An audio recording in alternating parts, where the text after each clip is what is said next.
ওর নাম হচ্ছে আতিক। ওর সাথে একটা মর্মান্তিক ঘটনা ঘটে গেছে।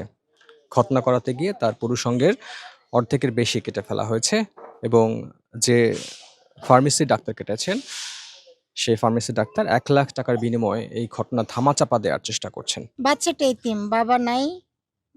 আর মা অন্যটায় সংসার করছে, তো মা বাচ্চাটার কাছে থাকতে পারে না।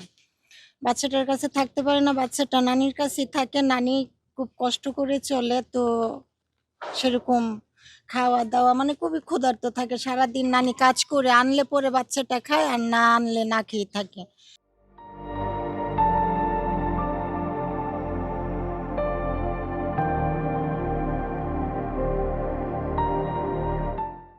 তো এটা আমরা কিছু এখানে প্রতিবেশী কিছু লোক আছে, দেখার পর আমরা কিছু লোক মিলে এই বাচ্চাটার দায়িত্ব নিয়ে ওকে বোর্ডিং মানে মাদ্রাসায় ভর্তি করে দেই। দেওয়ার পর ওর খাওয়া দাওয়া মানে মাদ্রাসা থেকে আসলে নানির কাছেই থাকে, যেহেতু ছোট থেকে নানি পালছে, আমরা তো আর একেবারে নিয়ে যেতে পারি না তাকে। এই তো মাদ্রাসা থেকে বলছে যে যেহেতু মাদ্রাসায় ভর্তি করছে, তো তার সুন্নতের প্রয়োজন, যেহেতু কোরআন পড়বে। তো সেই সূত্র ধরে আমরা 21 তারিখে ঈদ গেছে, 22 তারিখে আমি সাথে যাই নাই। আমি আমার পক্ষ থেকে যে টাকাটা দেওয়া দরকার আমি ঈদের দিন আইসা দিয়ে গেছি। তো আমার যে আরো সহযোগী আছে 2 জন, ওই আকাশ আর ওই যে পাশে দাওরান কাকা, তার আর বাচ্চাটার মামা সহ 3 জন ওকে নিয়ে ওই আমার পার্শ্ববর্তী একজন ফার্মেসিতে নিয়ে যায় সুন্নত করানোর জন্য। দেশের সুন্নত সে বলে 30 বছরের অভিজ্ঞতা তার, সে আশেপাশে আরো করছে, কিন্তু সে বাচ্চাটার মুসলমানি করতে গিয়ে তার যে ফিলিংসটা কেটে ফেলছে, সেটা আমার মানা অসম্ভব, বা আমি মানতে পারতেছি না। সে যদি 30 বছরের অভিজ্ঞ ডাক্তার হয়ে থাকে, সেই কাজটা কিভাবে করছে? কেটে ফেলার পর বলতেছে কিছু হয় নাই, এই বেশি একটু চামড়া কাটা পড়ছে, তো এটা ঠিক হয়ে যাবে। তো রক্ত বন্ধ হচ্ছে না, রক্ত বেরিয়ে হচ্ছে, তখন আমার এই যে সহযোগী আকাশ সে ওখানে সেন্সলেস হয়ে যায়, বাচ্চাটার মামাও সেন্সলেস হয়ে যাওয়ার পর বলতেছে কি দ্রুত আলমানার হসপিটালে নিয়ে যান। তো আলমানার হসপিটালে নিয়ে যাওয়ার পর ওখানে রাখে নাই, বলতেছে আমরা পারবো না, কি শিশুতে নিয়ে যান। শিশুতে নিয়ে যাওয়ার পর ডাক্তার বলতেছে যে ইমিডিয়েটলি রক্ত দরকার, রক্তের ব্যবস্থা করে দেওয়ার পর তখনও সে ডাক্তার স্বীকার করে না যে এটা কাটা পড়ছে। হ্যাঁ, বলতেছে এটা করছে কে? শিশু হসপিটালে ডাক্তার বলছে এটা করছে কে? এই খলিল ডাক্তার বলতেছে, মানে যে মুসলমানি করেছে, সে বলতেছে আমি করি নাই, আমার সঙ্গে আরেকজন ছিল। তখনও সে স্বীকার করে না যে আমার ভুল হয়েছে, বা যে জিনিসটা কাটছে তৎক্ষণিক যদি ডাক্তারের হাতে জমা দেয়, সেটা সার্জারির মাধ্যমে কিন্তু ঠিক করা যেত। কিন্তু খলিলের অবহেলায় এখন যে বাচ্চাটার যে অবস্থা, এই দায়ভার কে নেবে? আমি হাফেজ মোহাম্মদ খলিলুর রহমান। আমি একজন এই এই প্রাথমিক পরামর্শদাতা। আমার এই শিশু হসপিটাল থেকে আমি একটা প্রাথমিক পরামর্শদাতা কোর্স করছি, আর এমসিএস ফার্মাসিস্ট করা আছে। এন্ড কোশ্চেন হলো, আমি অনেক দিন যাবতীয় মুসলমানি করাই। আমার মুসলমানিতে আমি কোনো ডিমান্ড নাই, আমার তার থেকে কোনো টাকা ধার্য করে ডিমান্ড করি না আমি।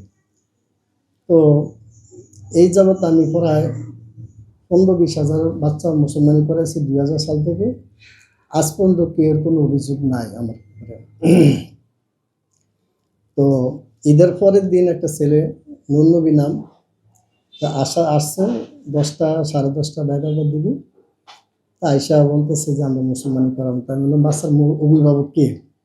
বললো আমি তার মামা সজীব। তো বাচ্চার বাবা কই? বাচ্চার বাবা নেই, মারা গেছে।